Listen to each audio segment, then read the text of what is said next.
पानीपत में बीजेपी नेता सुरेंद्र गर्ग पर उन्हीं के दफ्तर में कांच के गिलास से उनकी एक आंख फोड़ने की घटना के बाद पुलिस और निगम प्रशासन सफाई सुपरवाइजर समेत आरोपियों के खिलाफ कड़ी कार्रवाई की बात कह रहे हैं।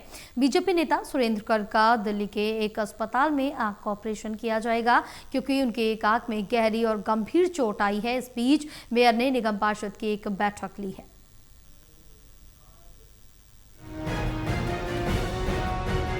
पानीपत में बीजेपी की निगम पार्षद रजनी गर्ग के पति पूर्व पार्षद सुरेंद्र गर्ग पर उनके दफ्तर में ही जानलेवा हमले के बाद पुलिस और निगम प्रशासन ने आरोपियों के खिलाफ सख्त कार्रवाई की तैयारी कर ली है। पूर्व पार्षद सुरेंद्र गर्ग की आंख में कांच के गिलास के साथ हमला करने से उनकी एक आंख में गंभीर चोट आई है। शनिवार को उनका दिल्ली के एक बड़े अस्पताल में ऑपरेशन किया जाएगा।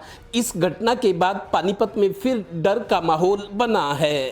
पहले तो यह है कि इनको काबू किया जाए और वारदात इन्होंने क्यों की, ऐसी घटिया वारदात इन्होंने घिनौनी वारदात की है, इसका पूरा संज्ञान लेंगे। गौरतलब है कि सुरेंद्र गर्ग पर हमले की घटना के बाद मेयर की अध्यक्षता में शनिवार को निगम पार्षदों की बैठक हुई, जिसमें इस घटना की निंदा की गई।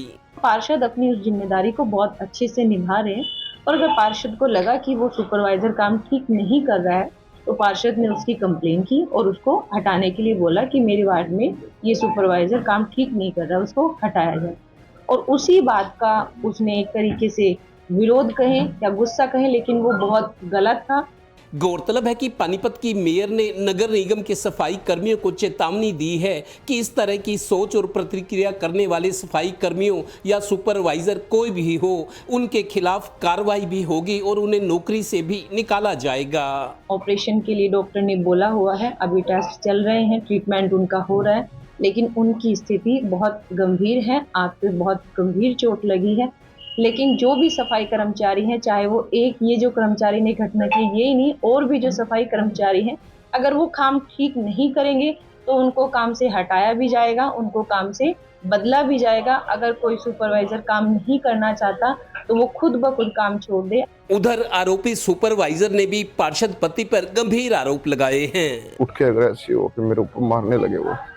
मैं उठ के बाहर भाग लिया ऑफिस से बाहर भागते उन्होंने मेरे को 12 बजे से मैंने बाइक घुमाई, उन्हें बाइक से उतार के मेरे साथ हाथ तपाई, मुक्के मला दूर से मेरे को मारे अच्छे वाले। तो उसके बाद मैंने अपने घर वालों को कॉल किया कि ऐसे ऐसे बात है और मेरे को मारा है और मेरे को धमकी दी कि जान से मार देंगे। तो मैं घर वाले आए वहाँ पे जी। गौरतलब है कि कुछ दिन पहले ही एक गैंग के बदमाश ने जिले के 4 लोगों को व्हाट्सएप कॉल करके 5-5, 10 करोड़ और 2 करोड़ की रंगदारी मांगकर कानून व्यवस्था को धत्ता बताने की कोशिश की थी। हालांकि सोनीपत की एसटीएफ ने गैंग के कुछ बदमाशों को पकड़ा भी है। इस तरह के माहौल में पार्षद पति और बीजेपी नेता पर जानलेवा हमला डराता तो है ही, क्योंकि तरक्की और अमन चैन के लिए इस तरह का माहौल नहीं चाहिए। पानीपत ब्यूरो से डिम्पी मल्होत्रा की रिपोर्ट।